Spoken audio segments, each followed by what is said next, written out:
Hello Techie Talks, welcome back to another interesting video.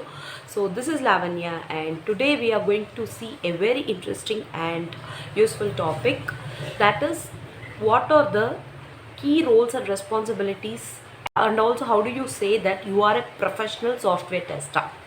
So typically in a day, what does a software tester does and how does his roles and responsibilities are key to the team. So if you join as a software tester, what are all the points you have to keep in mind? And also in the interviews, how do the hiring manager or the interviewer will shortlist you when you key focus on few points only. So I'm going to share all these details.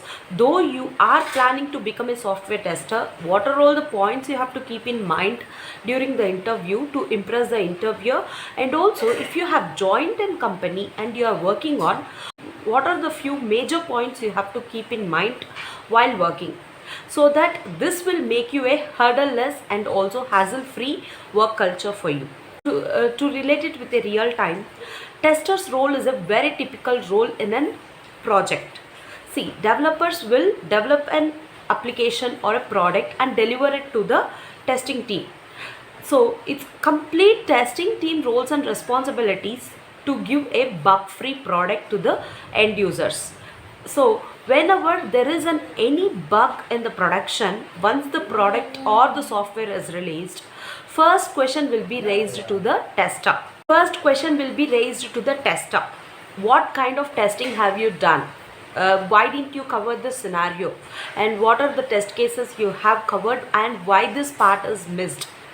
So that time tester will be in a position to give justification, or if he will be in a position to answer where the mistake has happened.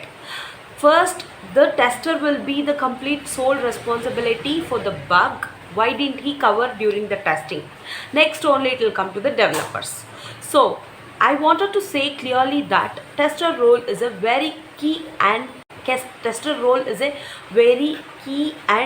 responsible role in a project team, guys. So in this video I'm going to share all these details only for the interviewer, how to impress an interviewer while you are appearing for a testing role, and also when you are working, what are all the points you have to keep in mind while doing testing of a product. So before we get into the actual topic, if you are watching Techie Talk for the first time, as usual I would request you to subscribe to our channel without fail, and also hit a like for this video if you find this topic is an interesting one. And also if you want any new topics, please comment it in the section, so I'll cover it in the upcoming videos. So now coming to the first point, so coming to the actual topic now, how do you get shortlisted in the interviewer on a testing profile role, or how do you impress an interviewer on your answers? Basically, when a person is attending for an interview of testing profile, he'll be asked with the questions initially with what is white box testing, sanity testing, regression testing, manual testing, what are test cases. Apart from this, there will be scenario based questions also. So the interviewer, if he is really an innovative person, he'll give you a product and he'll ask what are all the types of testings you will perform on this product. For say, I'll give you one pen, and how do you test this pen is working perfectly or not? He'll ask you, and write the test cases, he would say. So for this, guys, I would say that product knowledge is required. So end-to-end product knowledge is recommended before you write the test cases. So for a pen, the main functionality of the pen is it writing well, and also you have to cover in what all cases I have to test this pen, whether if it falls down, or whether if I dip the pen into the water, or if I throw the pen, is it breaking out.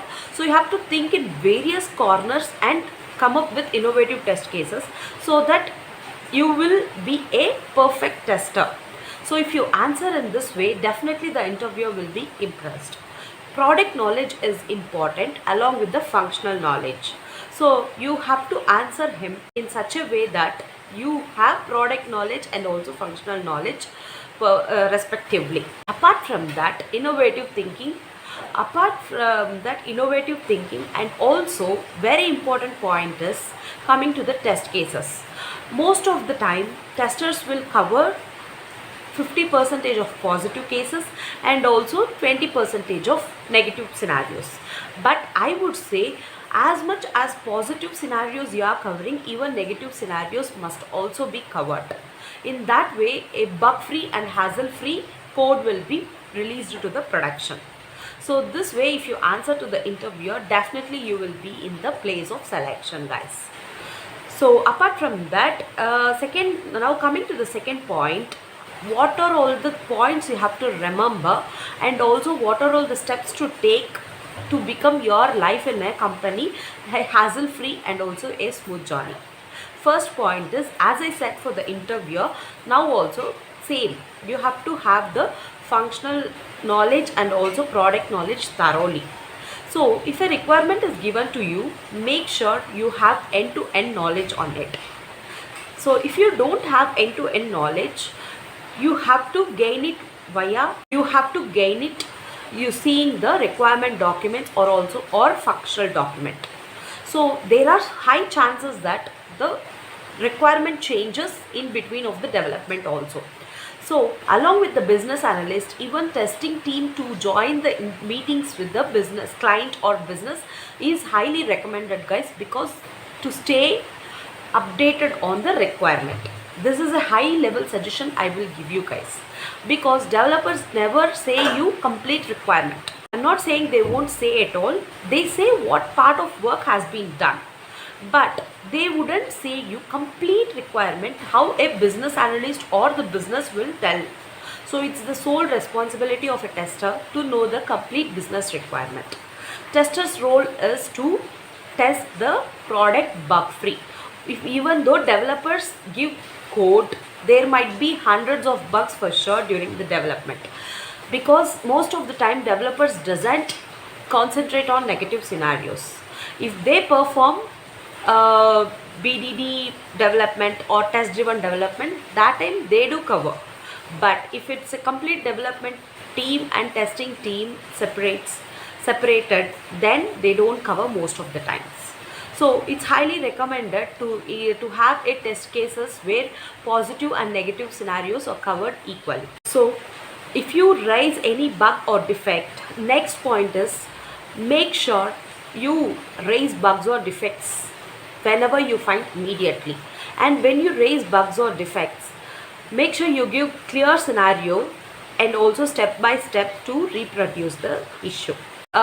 In companies, there is a pattern that the tester or the team who raises most of the bugs and also who delivers a bug-free product to the production, they will be recognized, guys, because end of the day they need the end user satisfaction. The end user will get satisfied when they have hassle-free application or hassle-free product, when they find the product was very useful and they are not facing any struggles, or they are able to use the application friendly way.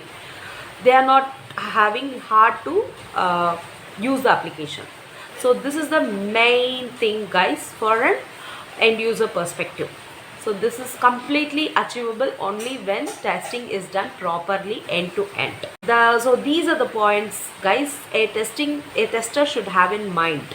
That is, you have to test thoroughly the product, and if you are unsure of the requirements, make sure you be updated on the requirements.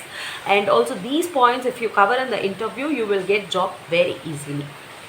So these are the few points, guys, which I felt I can share you in this video to make many of our friends have a better life in the IT project, and also who are trying for a software tester. These points will be helpful for them to give in the interview. So if you find this video was useful, make sure you subscribe to Techie Talk, and also if you haven't subscribed yet, and also give a like to this video if you have liked it. See you with another interesting topic. Until then, bye.